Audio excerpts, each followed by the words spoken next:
नमस्कार, आदाब। Crime petrol city crimes के आज के एपिसोड में आप सबका स्वागत है। ऊंची ऊंची इमारतों से सजा ये शहर मुंबई दुनिया की सबसे ज्यादा आबादी वाले शहरों में इसका शुमार होता है।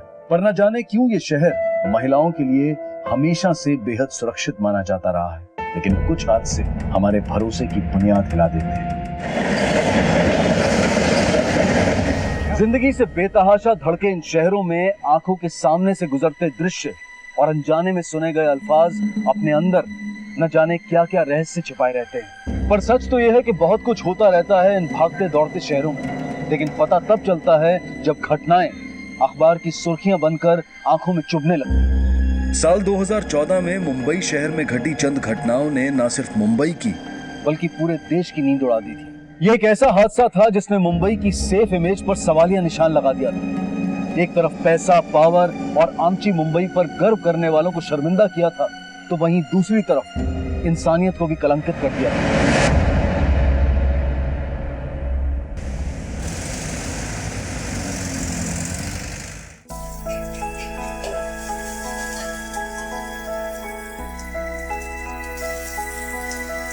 क्या रे, मस्त तेरा हाथ चलता है, एकदम मशीन के माफिक। हाँ, कोई फायदा नहीं। अपन 200 जनों का खाना बनाते हैं और पगार कितना मिलता है? सिर्फ 5,000 रुपए। सुनना, अरे तेरा कितना काम बाकी है, थोड़ा जल्दी करना इसको, फिर अपन साथ में लंच करेंगे ना। पीछे हटना, तेरे को पता है ना कि मेरे को पसंद नहीं है और मेरे पैर पे भी चोट लगी हुई है। ये विकास, क्या चल रहा है? तू अपना आशिकी ना बाहर जाके करने का, कितना काम पड़ा हुआ है, ग्राहक आकर बाहर बैठा हुआ है। हाँ।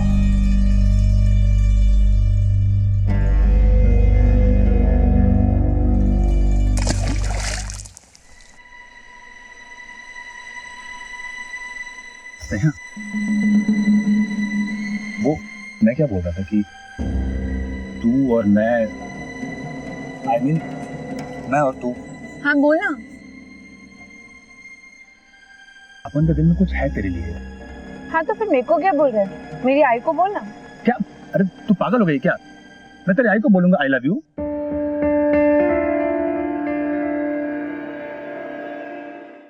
क्या तेरे को बोला ना ये सब नहीं।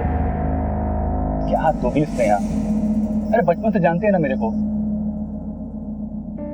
भरोसा नहीं मेरे पे? भरोसा है, लेकिन शादी से पहले कुछ नहीं।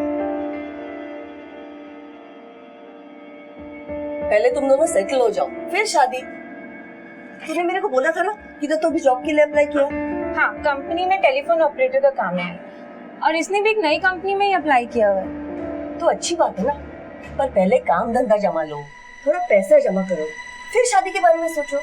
लेकिन आई, हम दोनों मिलजुल के चला लेंगे, क्यों स्नेहा? नहीं, आई सही बोलती है। पहले हम लोग सेटल होंगे, थोड़ा पैसा वैसा जमा करेंगे और फिर शादी करेंगे।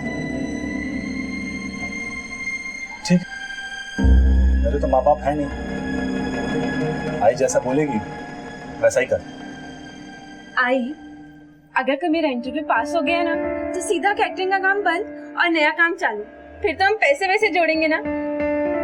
मैं कार्ड दिखाती हूँ। अरे सुन, तूने जिधर अप्लाई किया वो कंपनी अच्छी है ना? हाँ, लेकिन आई कंपनी छोटी है, पगार बहुत अच्छी है। आई, अच्छा आई, कल मैं और विकास ना काम के बाद ना इंटरव्यू के लिए जाएंगे और फिर उसके बाद महालक्ष्मी के मंदिर। तो आते वक्त थोड़ा सा देर हो जाएगा, चलेगा ना? देवी के दर्शन के लिए जा रही है ना, जा जा, पर सुन थोड़ा जल्दी आना, काजी वक्त ना तुझे। हाँ आई।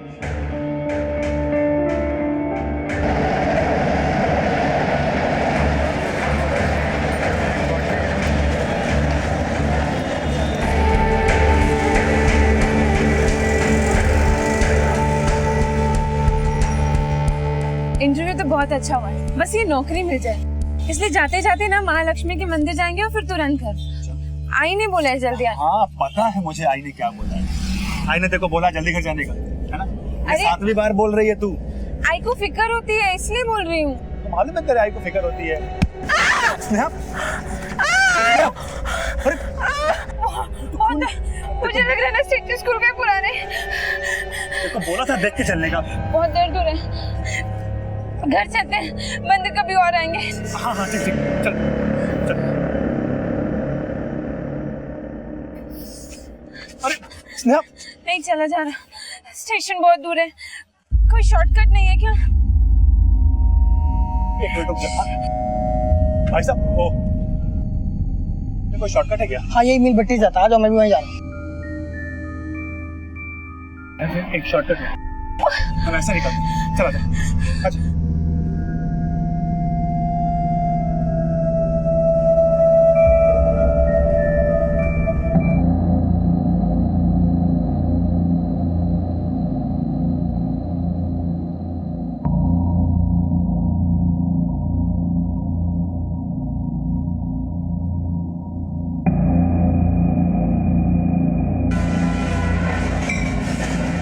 बहुत देर हो रही है, चला भी नहीं जाए। हाँ, यहाँ पे थोड़ी देर बैठते हैं, फिर उसके बाद निकल जाएंगे। अच्छा ठीक है, बैठ जाओ। बहुत दर्द हो रहा है। बस पास में स्टेशन, थोड़ी देर यहाँ बैठते उसके बाद निकलेंगे।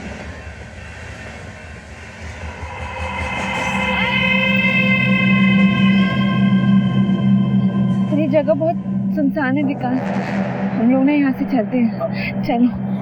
लेकिन स्नेहा, आखिर तू चल भी तो नहीं पा रही है ना, तो थोड़ी देर यहाँ बैठते उसके बाद निकल लेंगे।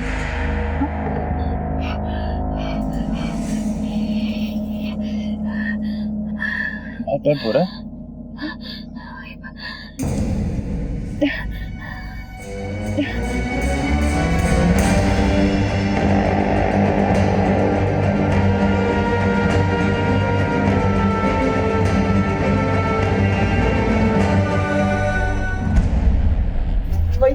वही स्नेहा पड़ा।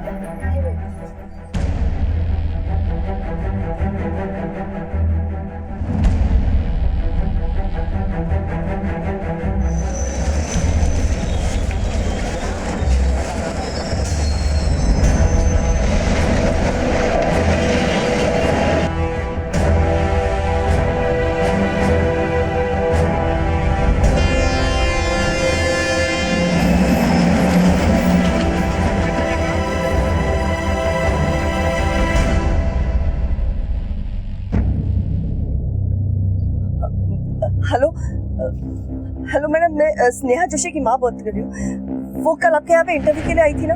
सॉरी मैडम, वो इंटरव्यू के बाद किधर गई मुझे नहीं पता।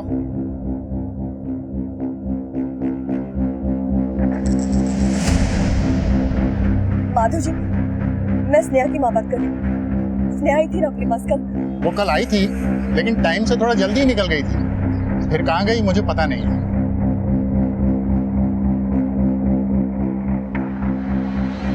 शायद कल रात से मेरी बेटी घर नहीं आई। मैंने हमारे सारे बस्ती वालों को, उसके सारे दोस्तों को, हमारे सारे रिश्तेदारों को फोन किया साहब, वो कहीं नहीं है। साहब वो केटरिंग कंपनी जहाँ पे वो काम करती है ना, वहाँ पे भी फोन किया मैंने, वो वहाँ आकर चली गई। वो बोल के गई थी एक इंटरव्यू के लिए जा रही है, ये पता है इसका। यहाँ भी फोन किया साहब, यहाँ भी आके चली गई। वो कुछ पता ही नहीं है उसका। उसका मोबाइल नंबर? 98। ठीक है मैडम, हमने कंप्लेंट नोट कर ली है, हम पता करते हैं। और हाँ, उसका कोई फोन आए या उसके बारे में कोई इंफॉर्मेशन मिले तो सीधा इधर आके बता। मुझे पूरी नशोदस है। हाँ शुद्ध हूँ। क्या रे विकास, आने की खबर तो दे देता, मैं तुझे स्टेशन लेने आ जाता। मेरे बेटा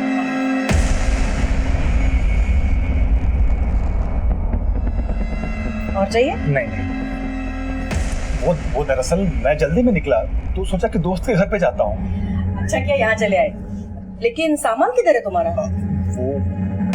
वो आंटी रास्ते में किसी ने मार लिया। ओ चल छोड़, कोई बात नहीं, मेरे कपड़े तू पहन ले, हाथ मुंह धो, मैं इसको मैं पूरा वाला कमरा दिखा देता। चल चल।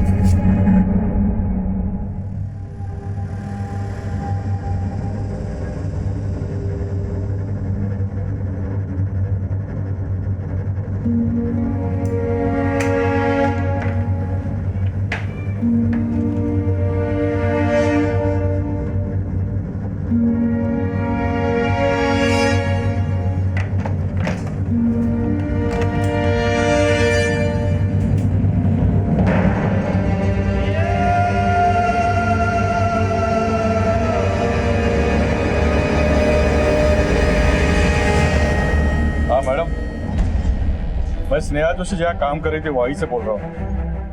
कल वो यहाँ से जल्दी निकल गई थी। ठीक है, आज एक दिन रुकते हैं, अगर कल नहीं लौटते तो उसके कॉल रिकॉर्ड से निकलवाते हैं।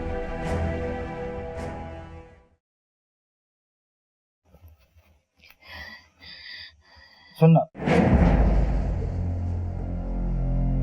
चल डॉक्टर के पास चलते हैं।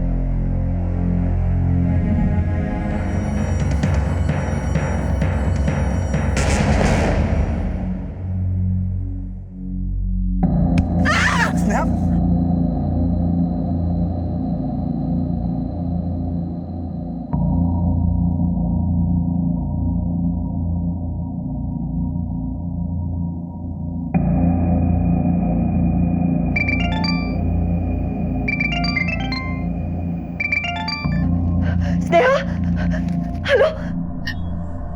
आई कुछ है बेटा? स्नेहा, तू ठीक तो है ना? मैं ठीक हूँ आई, बस थोड़ी सी बीमार हूँ। मला तुझी काळजी वाटते। कहाँ है तू? कुछ तो बोल अपने आई को। आई तू रो मत आई, मैं बिल्कुल ठीक हूँ। मैं ना आई विकास के साथ हूँ। स्नेहा, मैंने तो पुलिस में भी रिपोर्ट कर दिया है। पुलिस? नहीं आई, तू पुलिस को ये बोल कि मैं तुझे मिल गई हूँ। पुलिस को कुछ मत बताना। स्नेहा, हेलो।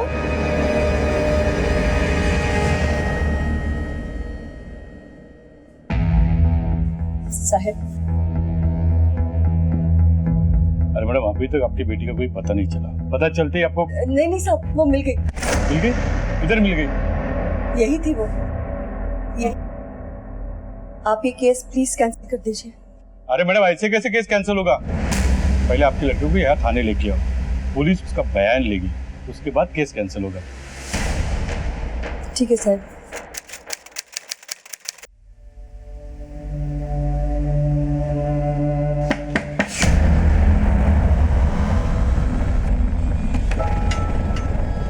आ गई तुम्हारी बेटी?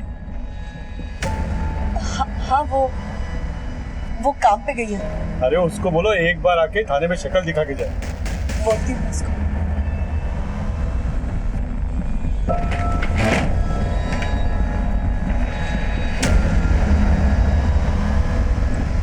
आप जिस नंबर को डायल कर रहे हैं वो इस समय स्विच्ड ऑफ है।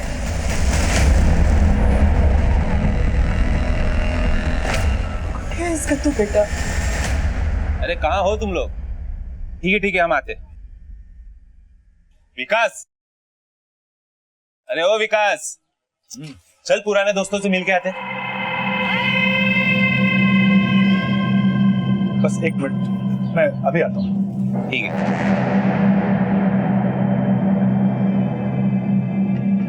स्नेहा, मैं वो मनोज के साथ में बाहर जा रहा हूँ, तुम अंदर रहना।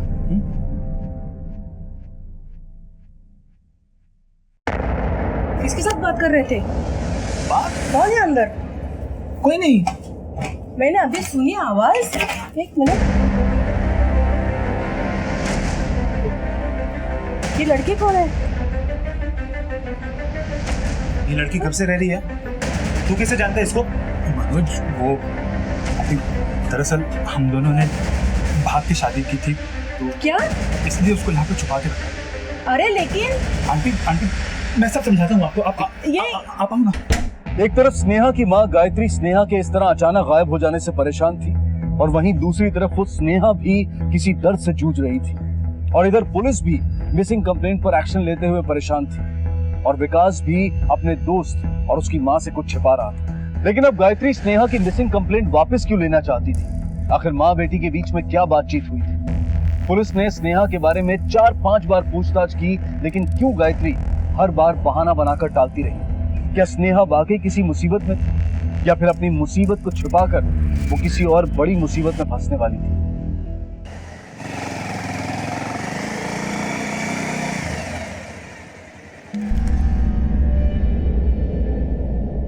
तो आज कहाँ चलना है मैडम? नया असाइनमेंट दिया है बॉस ने, मुंबई के अनोखे स्ट्रक्चर्स कैप्चर करने का। पता है, लोगों को लगता है कि मुंबई में ना सिर्फ सीलिंग और गेटवे ऑफ इंडिया ही दिखते हैं, मैं ना एकदम अलग तस्वीर दिखाना चाहती हूँ दुनिया को मुंबई की। भक्ति मिल्स एकदम अलग और यादगार बनाना चाहती हूँ। यस ऑफ कोर्स, यादगार तो होगा ही।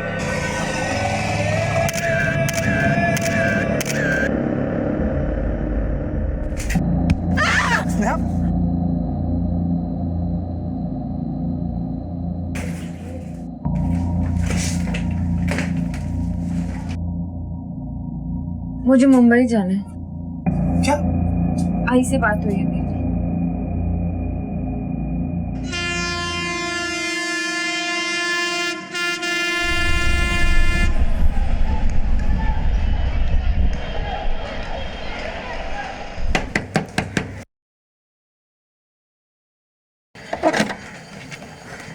स्नेहा, स्नेहा, कैसी है तू? ठीक तो है ना तू? कहाँ थी तू इतने दिन? आई मैं बताता हूँ ये सब। तू जा यहाँ से, जा अपने घर जा, चल। और ये बैग मुझे दे दे।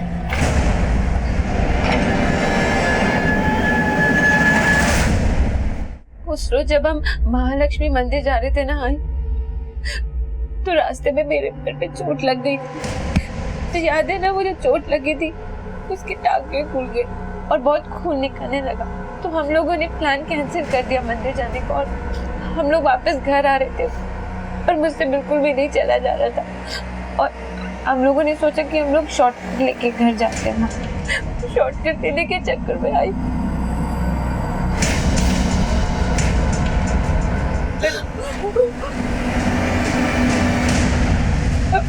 मुझे कुछ भी समझ में नहीं आ रहा था मैं क्या। सुन, किसी को कुछ कहने की जरूरत नहीं है। हम बस कल थाने जाएंगे और केस वापस ले लेंगे। किसी को कुछ पता नहीं चलना चाहिए, वरना ये समाज।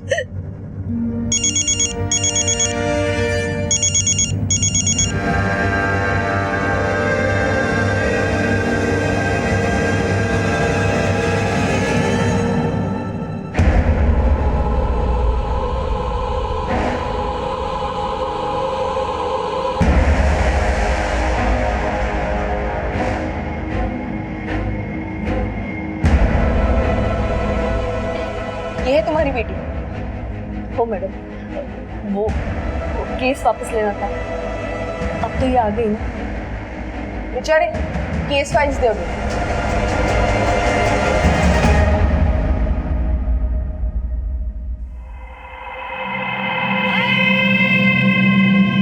तू यहाँ क्या कर रहा है? अरे वो क्या पूछ रही? मैं कब से उसका फोन करूं, फोन उठा ही नहीं रही मेरा। एक मिनट, इधर आइए। तुम भी। नाम क्या है तुम्हारा? जी विकास। क्या लगते हो उसके?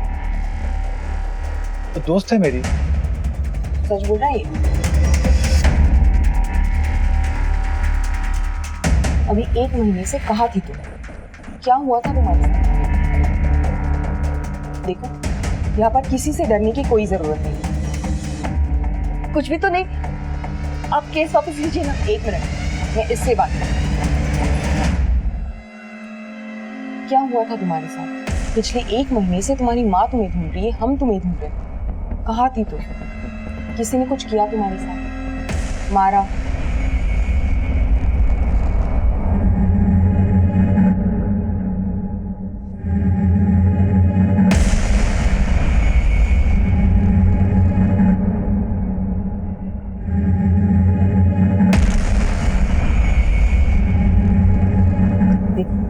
यहाँ पर किसी से डरने की कोई जरूरत नहीं। उस दिन जो कुछ हुआ वो सब बता दो।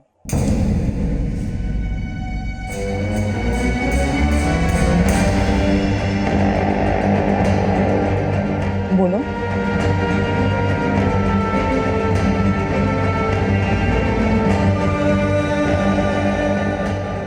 अब बताओ, उस दिन हुआ क्या था?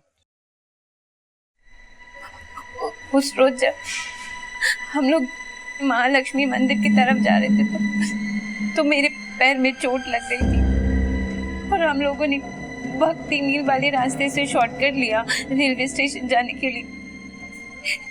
ये विकास भी मेरी शक्ति था। भक्ति सर, घाटकोपर पुलिस स्टेशन में हमने इस केस के संबंध में एक 0 FIR दर्ज किया है, लेकिन जहां पर ये वारदात हुई वो भक्ति मिल्स आपके पुलिस स्टेशन के अंडर आता है। ये रही केस की डिटेल्स।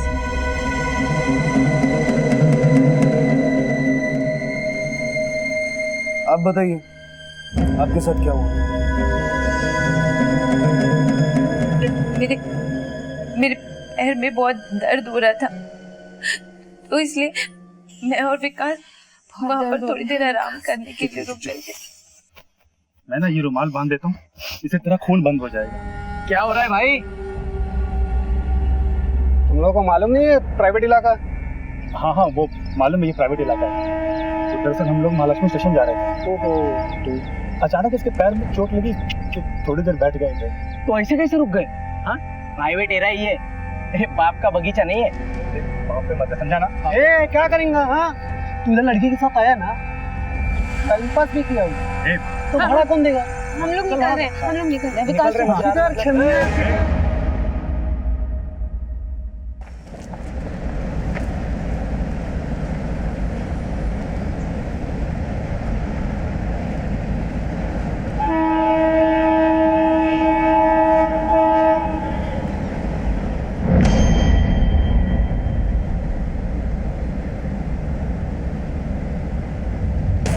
इधर आइए।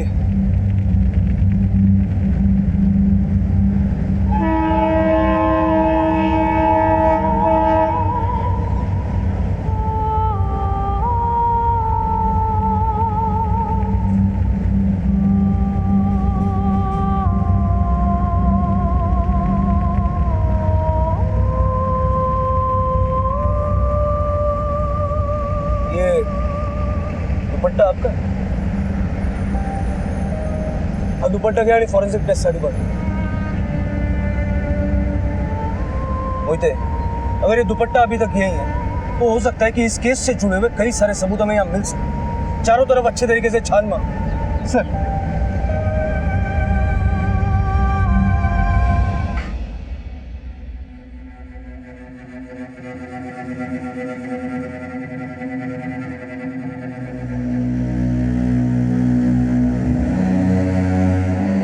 ये सारी चीजें कलेक्ट करो और फॉरेंसिक टेस्ट के लिए भेजो। सर,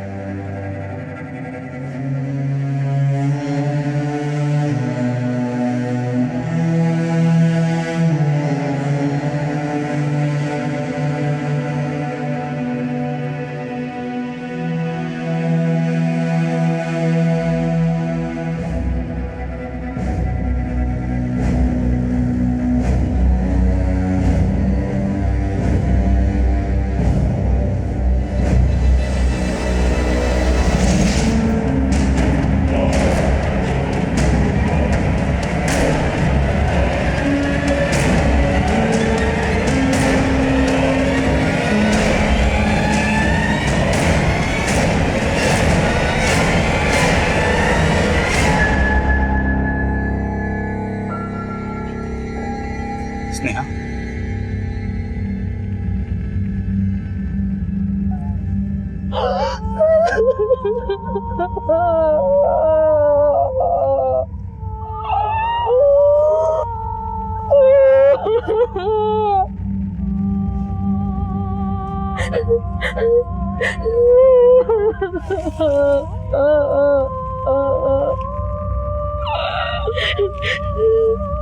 साहब, वो घटना के बाद उन पांचों ने हम दोनों को इधर ही छोड़ दिया और फिर धमकी भी दी, और उसके बाद वो लोग उस रास्ते से निकल गए।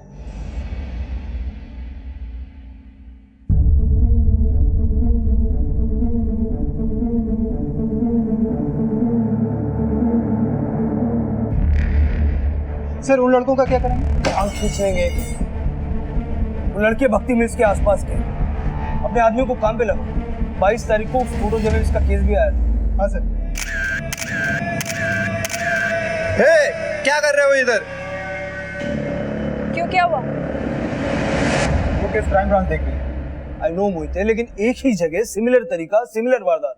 मुझे पूरा विश्वास है कि ये दोनों केस एक दूसरे से जुड़े हुए हैं। उन लड़कों में से एक भी हाथ में आ गया, जबान खींच के बाकी के नाम उगलवा लेंगे। क्राइम ब्रांच से भी इस केस की details share. Sir, photo journalist के मामले के बाद पुलिस और प्रशासन दोनों सतर्क हो गए। इस केस की निंदा करने के लिए लोग सड़कों पर उतर आए थे। इंसाफ के लिए आवाजें उठने लगी। पुलिस पर लगातार दबाव बढ़ रहा था। एक ही जगह पर एक जैसे दो जघन्य अपराधों ने सबको सकते में डाल दिया था। पुलिस के लिए इन दोनों केसेस को सुलझाना एक बड़ी चुनौती थी, जहां शायद अपराधी एक ही थे, लेकिन पुलिस बड़ी मुस्तैदी से इस केस को हल करने के लिए दिन रात जुटी हुई थी। पर इतना तो तय था कि पुलिस का पाला शातिर मुजरिमों से पड़ा था।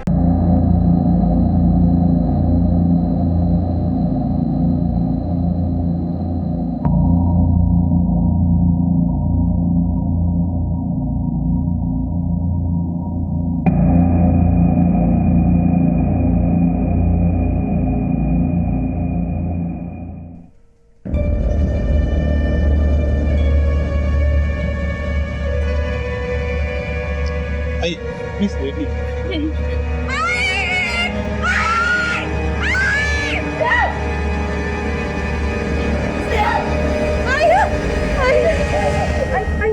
इस आदमी को बोल रहा था जाने को आई। मैं डॉक्टर से यहाँ लेडी डॉक्टर नहीं है? जी बुलाइए।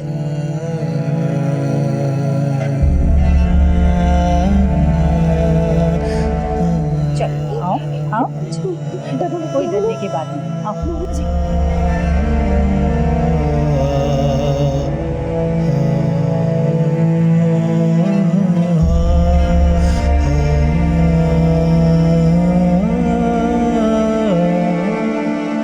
देखिए, इंसिडेंट को 1 महीना हो चुका है। शरीर पे इंजुरीज है, पर शारीरिक इंजुरी से ज्यादा मन को दिमाग को चोट लगी है। इसका साइकियाट्रिक एग्जामिनेशन होना जरूरी है, उससे बहुत कुछ सामने आएगा। ओके।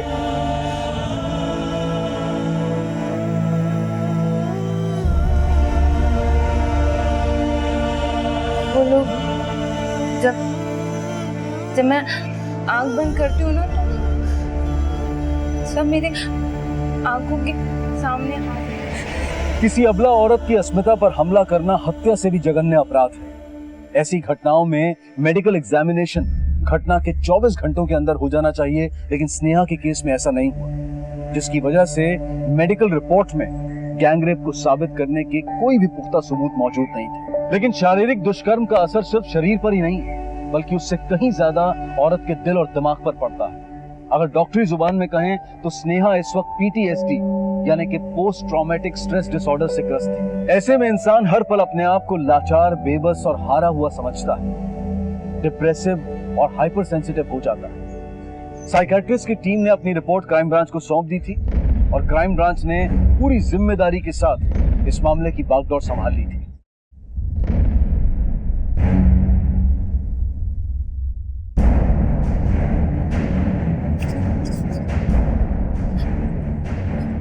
वो पांच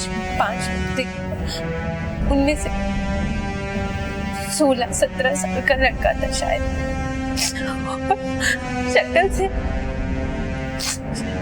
शक्ल से वो सब ना गुड्डे थे। और उसके बाद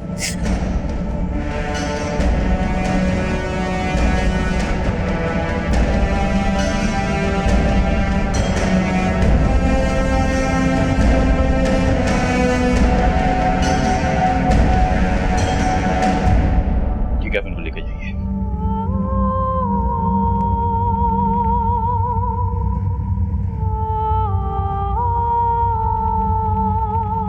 भक्ति मिल के पास में डिस्क्रिप्शन से मैच करते हुए जितने भी लड़के हैं सब बोल।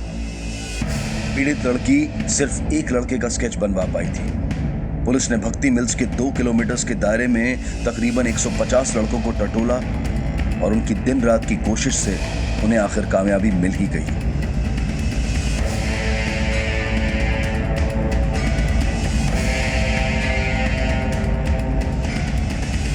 चलो भाई, चल जल्दी।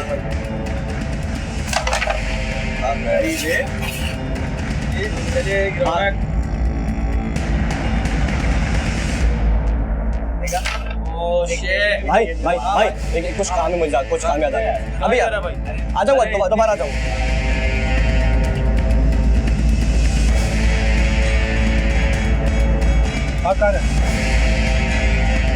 सब मैं कब भाग रहा था, मैं तो घर जा रहा हूँ। चल थाने बात कर ली। सब हुआ क्या है? चल चल ले चलो। बेटे सच नहीं बोलेगा तो क्या होगा पता है? जैसा जो लड़के थे उनका कुछ हो ना, लेकिन तू लंबे टाइम के लिए अंदर जाएगा। मैंने कुछ नहीं किया, मैं सच बोल रहा हूँ, मैंने कुछ किया ही नहीं। चल बैठ जा। जिस लड़की के साथ तुम लोगों ने वो कांड किया ना, उसके साथ एक लड़का भी था। उसको अभी यहाँ बुलाऊंगा, वो तेरी पहचान करेगा, बात खत्म। तू जाएगा अंदर, बाकी चारों को ढूंढने की मेहनत कौन करेगा? वही थे, लड़के को बुला। Yes sir. सब बताता हूँ सब 4 लोग थे। एजाज, वजीर, पंकज और सब आमिर और तू। हाँ साहब मैं था, पर साहब पिछली बार मैं नहीं था, पिछली बार टिल्लू था। मैंने कोई काम नहीं किया पिछली बार। मतलब पिछली बार किसके साथ कांड किया? साहब वो जो टीवी पे आ रही है ना, वो अखबार वाली लड़की,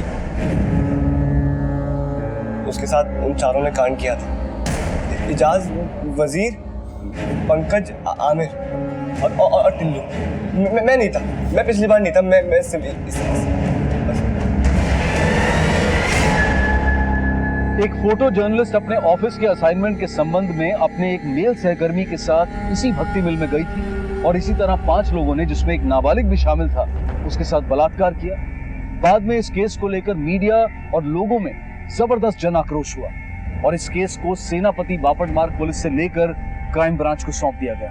उस घटना में क्राइम ब्रांच के हाथ अब तक कोई आरोपी नहीं लगा था। दोनों केसेस में फर्क सिर्फ इतना ही है कि स्नेहा शहर छोड़कर बिलासपुर चली गई और उसका केस 1 महीने के बाद दायर हुआ, जबकि फोटो जर्नलिस्ट के मामले में घटना के अगले दिन से ही पुलिस हरकत में आ गई। पुलिस के हाथ अब आरोपी सनी लगा तो एक बेहद जटिल और संगीन सीरियल क्राइम की गुत्थी खुलने वाली थी।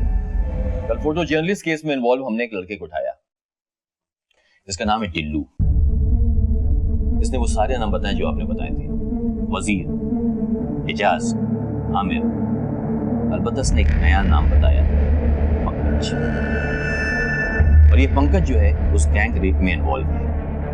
जफर साहब मुझे लगता है कि उस मिल में कोई रैकेट है।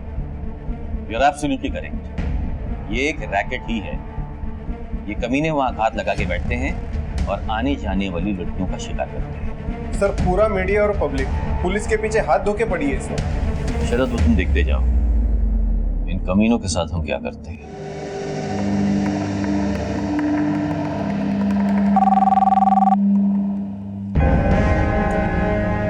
सलाम साहब, अफजल बोल रहा हूँ। बोलो अफजल, क्या खबर है? एजाज दिल्ली से आ गया साहब, जरीमारी खोली में।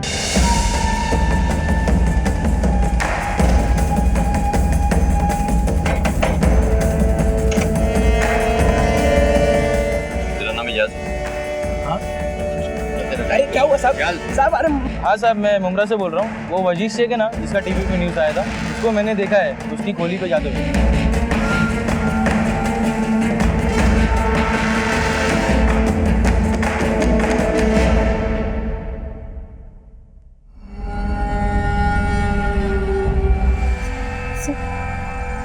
वो ऑरेंज टी शर्ट वाला और जिसने ब्लैक पैंट ग्रे शर्ट पहनी है, वो वाला लड़का।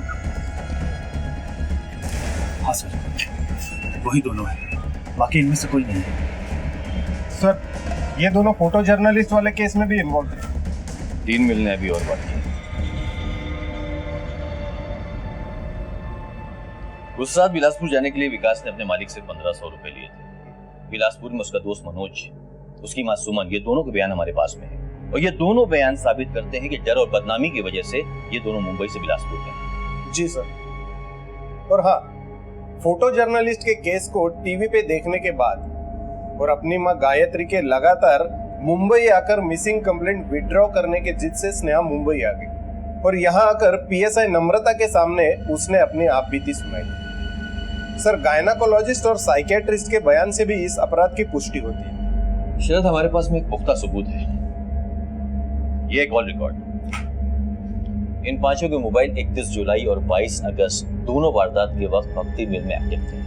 उस दौरान इनकी लगातार आपस में बातचीत हो रही थी और दोनों विक्टिम और उनके साथियों के भी फोन इस कंपाउंड के अंदर एक्टिव थे उस वक्त। सर, इन सारे अपराधियों की बैठक भक्ति मिल में होती थी। ये लोग भक्ति मिल से आने जाने वाली लड़कियों को अपना टारगेट बनाते सर, लेकिन कई लड़कियों ने इस बात की कोई कंप्लेंट नहीं दर्ज कराई।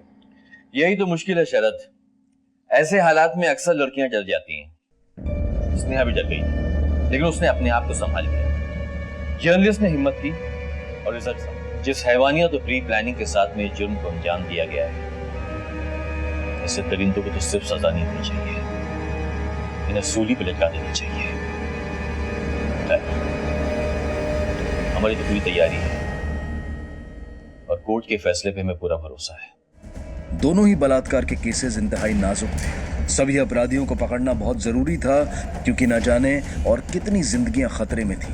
पुलिस ने कमर कस ली थी और दिन रात काम में जुट गई थी। सारी मशीनरी हरकत में आ गई थी। जागरूक नागरिकों ने हिम्मत का प्रदर्शन किया और एक के बाद एक मिलती इंफॉर्मेशन से सिर्फ 3 दिनों में पुलिस ने सभी मुजरिमों को धर दबोचा। बलात्कार करता है, बलात्कार करेगा तो बलात्कार करेगा तो बात है, रेप करने का शौक है, रेप करने का। स्नेहा के साथ हुए जघन्य अपराध में कोर्ट का फैसला आ गया, लेकिन फोटो जर्नलिस्ट के मामले को भी मेनली इसी केस से जोड़कर देखा गया, हालांकि उसकी सुनवाई अलग से हुई। फोटो जर्नलिस्ट मामले में स्नेहा के केस का संज्ञान लेते हुए माननीय अदालत ने आरोपी आमिर, वजीर और पंकज को रिपीट ऑफेंडर्स यानी कि एक ही अपराध को बार बार करने वाला मानकर महिला अपराध से जुड़े नए कानून आईपीसी की धारा 376E के तहत मौत की सजा सुनाई। यह अपने आप में एक अप्रत्याशित फैसला था। नए कानून के तहत देश में दिया गया ये पहला जजमेंट था। और वहीं दूसरी तरफ जुवेनाइल जस्टिस बोर्ड ने दोनों नाबालिग आरोपियों सनी और टिल्लू को बाल अपराध से जुड़ी सबसे ज्यादा 3 साल की सजा। इस केस से जुड़े सभी अपराधी 5 दिनों के अंदर पकड़े गए और केस की चार्जशीट अपराध के 57 दिनों के अंदर कोर्ट में फाइल कर दी गई। इस केस में समाज की भूमिका भी काफी सराहनीय रही। यहाँ पुलिस को खबर उनके खबरियों से ज्यादा पब्लिक से मिली और स्नेहा जोशी और फोटो जर्नलिस्ट के अदम्य साहस को भी क्राइम पेट्रोल सलाम करता है। इसी विचार के साथ अब मैं अनूप सोनी आपसे विदा लेता हूँ। फिर मुलाकात होगी अगले एपिसोड में एक और चौंका देने वाले केस के साथ। तब तक अपना और अपने परिवार का ख्याल रखें और देखते रहें क्राइम पेट्रोल सिटी क्राइम्स। सबक एक को सीख हम सबको। जय हिंद। इस तरह के और भी एपिसोड देखने के लिए हमारे चैनल को सब्सक्राइब करें और बेल आइकन दबाना ना भूलें।